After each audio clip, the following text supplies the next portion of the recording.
House to Home, presented by Remax Diamond Realty. We are coming back at you like we never left, and we love bringing you information, everybody. This is House to Home. Liz is there, I'm here, Gina's there, and we have a dear friend of ours who has not been on the show in a few minutes, but Kim Anderson from Security Title is here. Kim, how good it is to see you. Great to see you. Great to be back. All right, and I know that room in which you are situated very, very well. That is the Guam Hilton Business Center. Very, very nice. Yes, I Had nothing decked to do out with the over fact that here there's and a it's logo right in the quiet. corner. Yeah. Oh, no, no mysteries here. Okay, so Liz and Gina, I know we had Kim on for her expertise, for her hospitality, for just for the education she always provides to us and everything like that. But there are educational opportunities for your neck of the woods that have been going on, and Kim's going to get us up to speed on those, right? Yes, Kim brought in Glenn Roberts and he spoke to the Realtor group yesterday.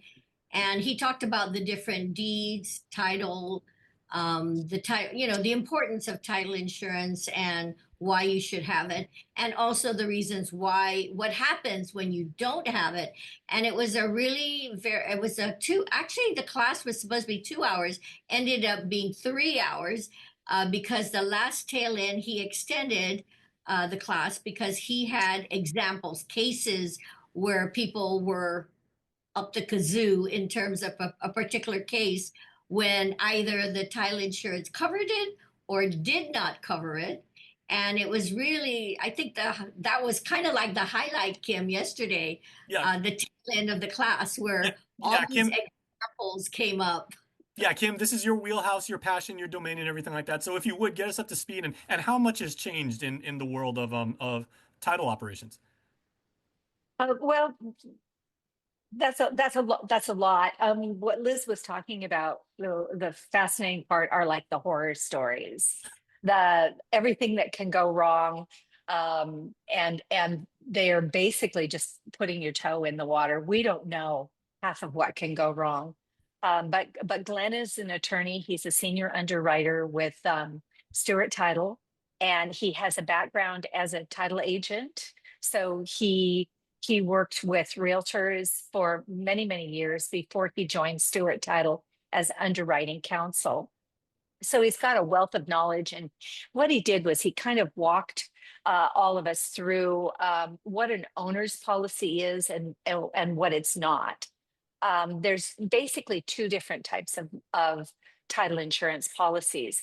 One insures the lender, and it guarantees the lender that their loan is in first lien position, but it doesn't guarantee the buyer anything. So if the buyer wants any sort of a guarantee or any sort of a coverage, guarantee that they actually own the property that they think they just bought, they need to get an owner's title insurance policy. And then toward the end, a really interesting, but I think very significant part of what the owner's policy covers is that it covers it carries what's called a duty of defense. So if somebody comes along, you buy a house and somebody comes along and say there's a judgment, or say the spouse didn't sign, or say there was a fraudulent deed in the chain of title, or there's a mortgage still on the property that was not satisfied, or there's any number of things that could have happened. The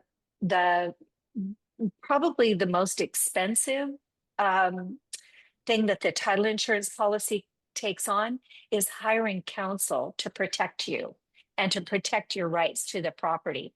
And then if it turns this superior claim actually owns the property and that it was a fraudulent conveyance to you, then the title insurance policy makes you whole again. Well, Gina, how often do situations of this nature tend to bowl up? You'd be shocked. Uh, but Kim, can I ask you, what is when you say makes you whole again? Can you tell us what that means? Basically, what a title insurance policy is, it guarantees you the investment that you've put into the buying your house or the Okay. property that you've purchased. Okay. So if you buy a property for $100,000 and then you build a fourplex on it, in the process of buying that fourplex, you might get bank financing. that to build, and then at the end of it, you might have a total investment of like $500,000.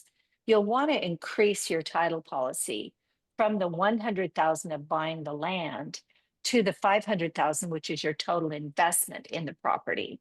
Because if you were to lose that property, that's the amount that the title insurance company would, if they couldn't do, if they were not successful in their defense, they would reimburse you. So the So they idea is it's give us back aga- our money. guaranteeing against loss. Okay, all right. So Jace, your question is, how often does this come up? In my work listing properties and in my work selling properties, I come up with an issue on almost every single title report.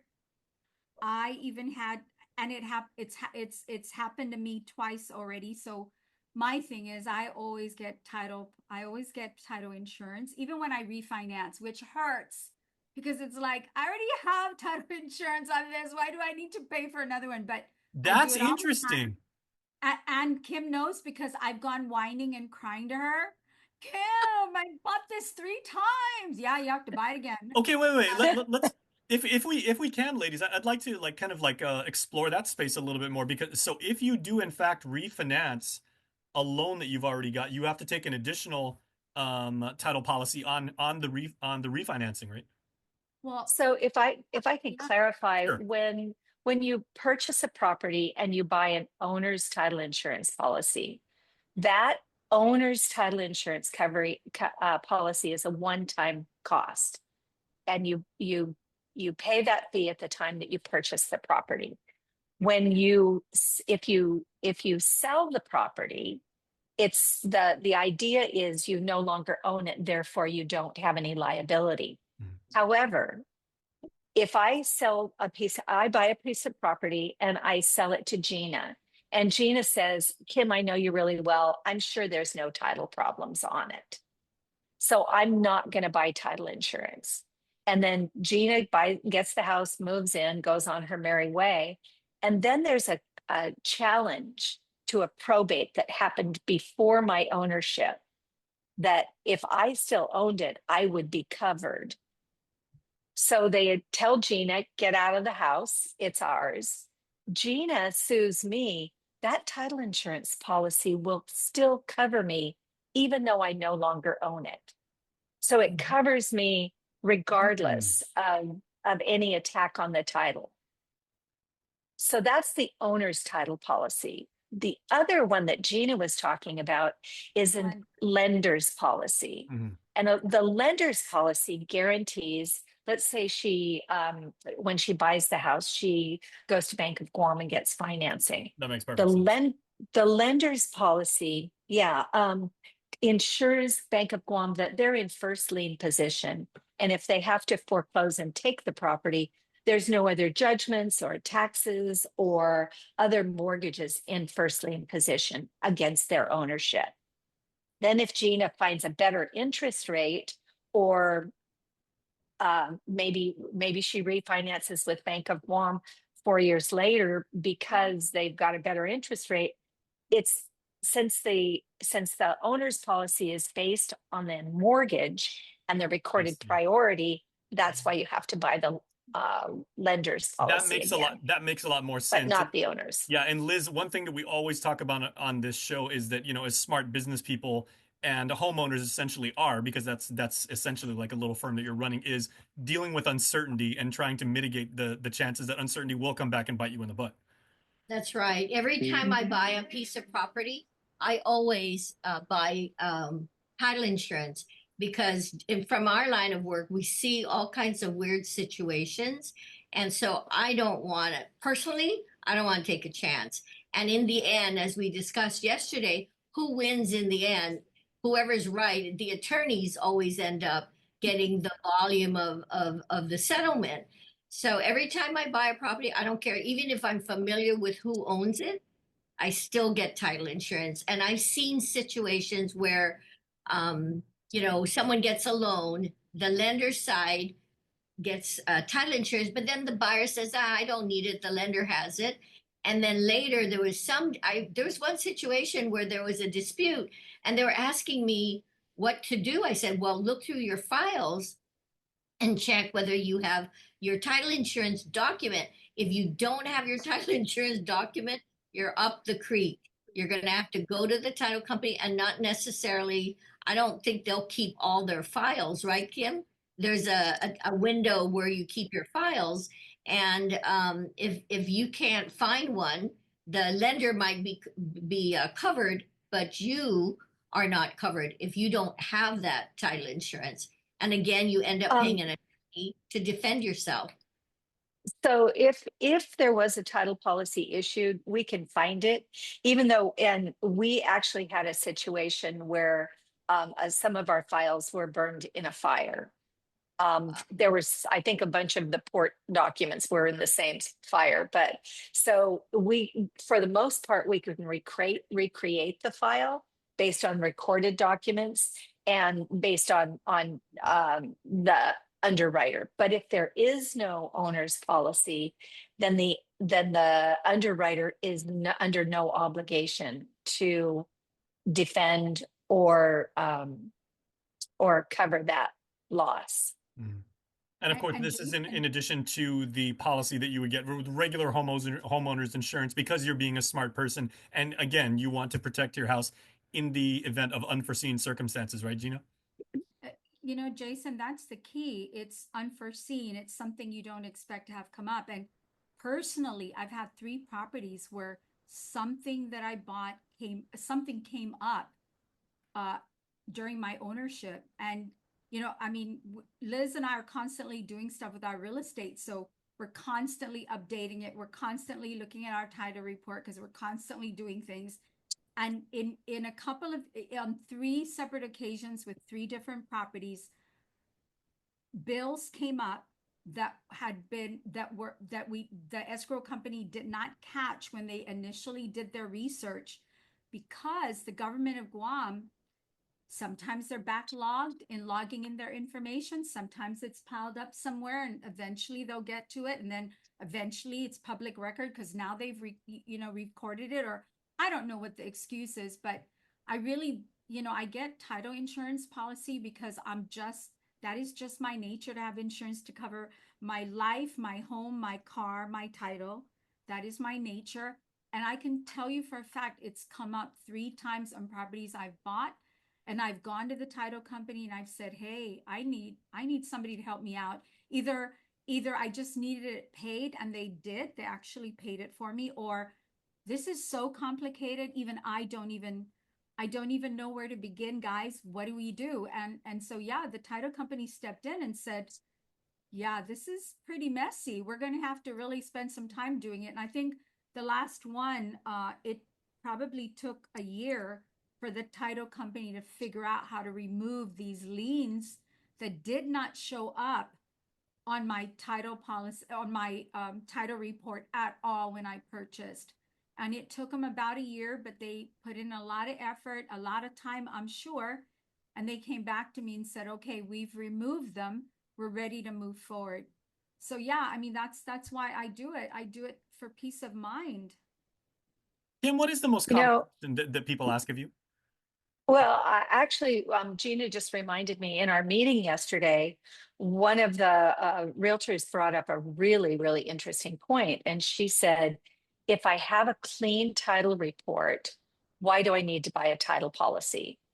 Mm-hmm. And the answer is basically you have no coverage on a clean title report. And a clean title report is our it's a business decision that's made by the people doing the searching. And if we miss something, or if something just comes up later that was never a part of the public record in the past, it's always something new or something surprising. The stuff that you know about won't bite you. It's the stuff you don't know about that bites you. Liz, is it possible to know all that there is? But Jason, it's like a typhoon. You don't know when it's going to hit, but you know it'll hit sometime. So again, uncertainty. That's right. And you could buy a piece of property, and let's say it's a probate case, and then someone comes out and says, well, I was never notified, I'm an heir. And then that puts a cloud on the ownership of your property. And that's when you should pull out your title insurance and say, hey, help me, Defend me. Yeah. defend me, because they want my property, which I bought through a probate process, but some heir shows up and says, I was never notified, I am a bona fide heir, here are my documents. Again, this is where the title insurance steps in. I think yesterday they talked about a subdivision here on Guam where there were like 6 houses in a row and someone bought it. Everything seemed in order. The buyer didn't bother to do a survey because they had 6 houses in a row. They were all fenced up. Everything looked terrific. They bought it. And then later they found that all the boundary points down the line were not in accordance to the survey. And so what helped them get through it, I think there were 2 side by side. One had title insurance and they were defended. The other one did not and ended up spending what, $12,000? Yeah, the Ooh. $12,000 was just on legal fees. And then they had a pretty big loss because they lost some of their property to the neighboring lot. And then here's the interesting thing, that those people were told by their lender that they didn't need an owner's policy because the lender had one. So they were not covered, and they were both professionals and did not want to lose their credit rating. So they basically continued paying their mortgage, even though they had to pay an attorney to walk them through it. They had to take a cut in the value of their home because the property value was smaller. So there was less property. And when they left and they moved to the mainland, they both said that they would not buy a property without title insurance again. It was a very unfortunate learning experience for all of us. Okay, final question, because this is fascinating. I know, Kim, you got to go. You got people waiting for you in there. And by the way, Hilton's got really, really good baked goods, so I hope you try one of their cookies on the way out. Where do you guys see, and this is kind of a trivial question, but when it comes to the actual physical policy, right? The lien, the mortgage statement, the insurance document, where do you see like a lot of people actually storing those? Do they put it in a safety deposit box? Do they have a safe in their house? Electronically is the best place now for just about everything. You don't need an original. I would say electronically. What about you, Gina? I would do both. I'd have it electronic, and then John keeps a binder of all the legal documents in place, so for easy reference. But if the power goes out, my computer dies, or even my phone dies, I have something I could go to. And knowing Gina as well as I do, Gina, you probably have got them in triplicate in your car, right? No, Jason, you know what? I messed up. I used to store them in those filing boxes that the accounting people use. Oh, the banker's boxes? Yeah, I used to have stacks of, my documents, my tax copies of my tax records, and all kinds of documents in those boxes. And when we had that typhoon, my whole office was flooded. Oh. This is the craziest thing. I saved brochures from subdivisions, from old. I saved all that in my filing cabinet. Those were important. But all of my personal records were in boxes stacked up underneath my desk or on the floor. It was flooded. So I think I agree with Kim. I'm going to have a digital copy, and from now on, maybe keep those in so I bought airtight containers, and I'm going to start putting them in there as well. PDFs are a modern miracle. But you know what? Over at Security Title, my friends Kim and her staff over there have a wonderful filing system. They got these big flat files. I'm just giving myself an excuse so we can do our next episode one of these days at Kim's incredible office, that wonderful office in Tamuning, and an amazing structure. It's one of the best on Guam. Hey, Kim, Thank you. At the next show at your office and probably talk about different cases? I think that would be great for people to hear the different, because we went over a number of cases yesterday which I found interesting. And then even about trust documents, if you transfer properties from your name into a trust, how is that affected? So can we do episode 2 next week? That'd be great. That'd be great. Okay. It's a wonderful trip. Guys, make sure to watch next week because Kim's office is absolutely incredible. And you get to spend time with Kim and just her treasure trove of knowledge that she and her staff can pass along to you. So thank you so much, Kim. It's been very good to see you. You're too kind. Thank you Cool. very much for allowing me to join you. I speak the truth. All right. Have a wonderful afternoon. Thank Bye. you. House to Home, presented by REMAX Diamond Realty.